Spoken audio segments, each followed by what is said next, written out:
Disney just took over CinemaCon with easily the most packed and exciting presentation of the entire event. While other studios teased projects far off in the future, they went all in on movies that are dropping this year, and they brought the heat. They showed off fresh previews and major updates for upcoming titles like Thunderbolts, Zootopia 2, Elio, and even Avatar 3. But one of the biggest surprises, we got our first official look at the new Predator movie titled Badlands. And let me tell you, that logo alone is enough to send chills down any sci-fi fan's spine. It's got this sleek, futuristic vibe with sharp, stylized lettering that instantly sets the tone. You look at it and immediately think, okay, this is not some Back to the Jungle retread, this is the future. Literally, earlier rumors hinted that Badlands would take place in the near future, and now with this logo, that's starting to look more and more legit. Fans of Prey are especially hyped because Dan Trachtenberg, who completely revitalized the franchise with that movie, is back in the director's chair, and he's not just making one movie, he's working on two. Badlands will be a full-length live-action thriller, and alongside it, there's also an animated anthology in development. We didn't get any updates about the animated project at CinemaCon, but for Badlands, the curtain is finally starting to lift. Here's what we know so far. Badlands won't just recycle the same old Predator versus human formula. This movie is aiming higher. It's introducing brand new creatures, bigger, gnarlier, more terrifying than anything we've seen in the franchise. And the weapons, way more advanced and high-tech. But maybe the most intriguing twist of all that the film is reportedly flipping the script. Instead of the Predator being the ultimate villain, Badlands is going to explore the idea, what if he's actually the good guy? What if there's something even worse out there? Something the Predator is hunting not out of sport but necessity. That's the kind of bold angle this franchise needs, and honestly, it's about time. So yeah, Disney just reignited interest in Predator in a big way. Between the future setting, the mysterious subtitle, and Trachtenberg's vision steering the ship, Badlands might not just be another installment, it could be the movie that finally pushes the series into a whole new era. And with the animated anthology, it looks like we're just at the beginning of something way bigger for this franchise. If Prey was the proof of concept, Badlands is going to be the evolution. Main star Elle Fanning took the stage at CinemaCon and dropped a bombshell that had the whole room buzzing. She told the audience that something completely unprecedented happens in this movie, and she meant it. Fanning didn't hold back. Her character named Thea actually teams up with the Predator. Not only is the Predator not the villain, he's practically the co-lead, and according to Fanning, the film is going to show the Predator in a way we've never seen before. Then came the teaser footage, and this is where things went full sci-fi horror insanity. People lucky enough to be in the room described a super intense, atmospheric sneak peek. First up, a dark, creepy lair packed with skulls, which gives total Predator vibes,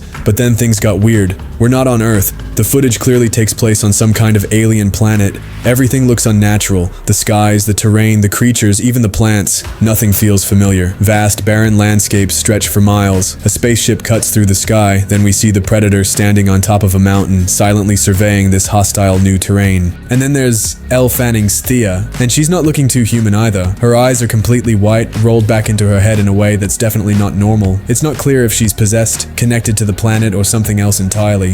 The teaser calls it a planet of hurt, and it definitely lives up to that name. In one shot, the Predator is being hunted, and not by dozens of people. He's dodging traps, staying on the move, clearly not in control. He's also seen riding a speeder-like bike through the wilderness, wielding a sword that glows with heat at the tip, a weapon we've never seen in the franchise before. Compared to Prey, this looks way more sci-fi and far more surreal. We always thought Predators were the ultimate threat, but whatever's out there now makes them look tame. These new creatures are massive, grotesque, and way more intimidating. At one point, we get a full-frame look of the main Predator. He's standing dead center, his dreadlocks tied back into almost a ponytail. He lets out that signature four-fanged snarl just as a giant alien beast leaps into the frame toward him. It's raw, it's visceral, and it looks like this movie is taking things to a whole new level. He's not just out there stalking his prey. He's on the run. The hunter has become the hunted, forced to survive against something far more dangerous. And whatever it is he's after, it's not just powerful, it's unkillable. This unknown kaiju-like monster makes the Predator look small. We're talking bigger and way more grotesque than anything this franchise has ever thrown at us. And yet, the Predator's still got some new tricks up his sleeve. There's a speeder-type bike, which gives off real Star Wars energy. And at one point, he pulls out this insane sword that glows at the tip, like it heats up right before impact. Visually, the whole thing looks more otherworldly and epic than Prey ever aimed to be. This isn't just a survival thriller, it's a full-blown science fiction, a complete tonal shift. This isn't just a sequel, this is a reboot of how we think about the Predator. And if what we saw at CinemaCon is any indication, this film is about to blow the franchise wide open.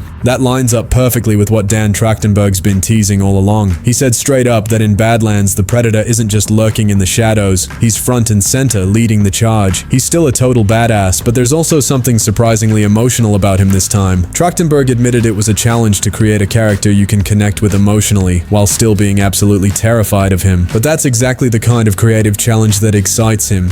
Just like he did with Prey, his whole goal with Badlands is to push the boundaries of what a Predator movie can be, and to make fans actually root for the series this time. Now obviously it's still early on, we haven't seen the full picture yet, but based on what we've heard from people who saw the footage at CinemaCon, Badlands is shaping up to be something the franchise has never done before. There are futuristic gadgets and weapons all over the place. The whole thing looks and feels like a full-blown sci-fi thriller, not just a jungle survival flick, not a straight horror slasher, but something way more expansive. What's really interesting is Trachtenberg's consistent approach across his Predator projects. He's not interested in sequels or reboots in the traditional sense. He's digging into parts of this universe we've never seen before. With Prey, he gave us a stripped-down, intimate action story set in 17th century America, something no one expected, and now with Badlands, it feels like he's going the other direction entirely. Huge scale, deep space, futuristic settings, but still grounded in the same core lore, the Predator species' obsession with the hunt.